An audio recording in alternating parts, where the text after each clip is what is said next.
हंसा के गेले कोई कना के गेले, हमर अपन छेले उ दिल दुखा के गेले।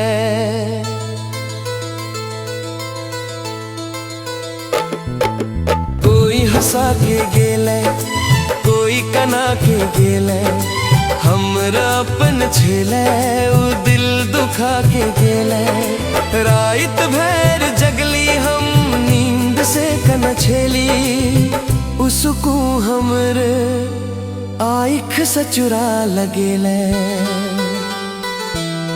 कोई हंसा के गेले कोई कना के गेले, हमर अपन छेली ओ दिल दुखा के गेले।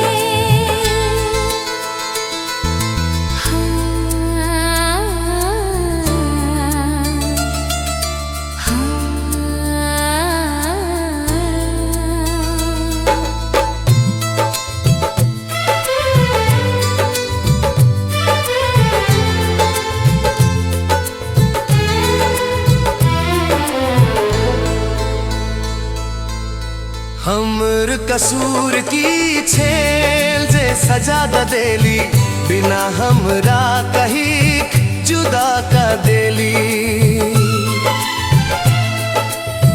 हमर कसूर की छेल जे सजा द देली, बिना हमरा कहीं जुदा कर देली। अपन जीवन तोहर नाम का देली, हमरा छोड़ दोसर के जान बन गेली। हमरा यार हमर प्यार कत भुला देली, कत भुला देली। कोई हंसा के गेले कोई कना के गेले, हमर अपन छेले उ दिल दुखा के गेले।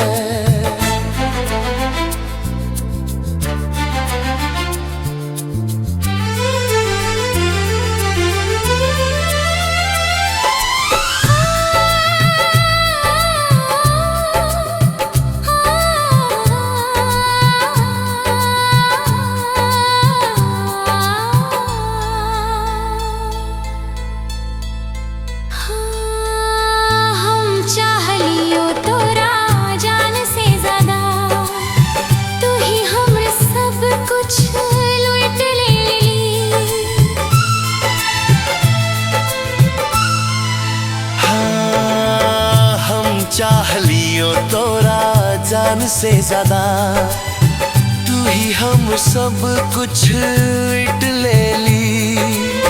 हमर खामोशी के फायदा उठा लेली, तोरा पावे के लेल हम सबके छोड़ देली। तू हमरा प्यार के मजाक बना देली, मजाक बना देली। कोई हंसा के गेले कोई कना के गेले, हमर अपन छेले।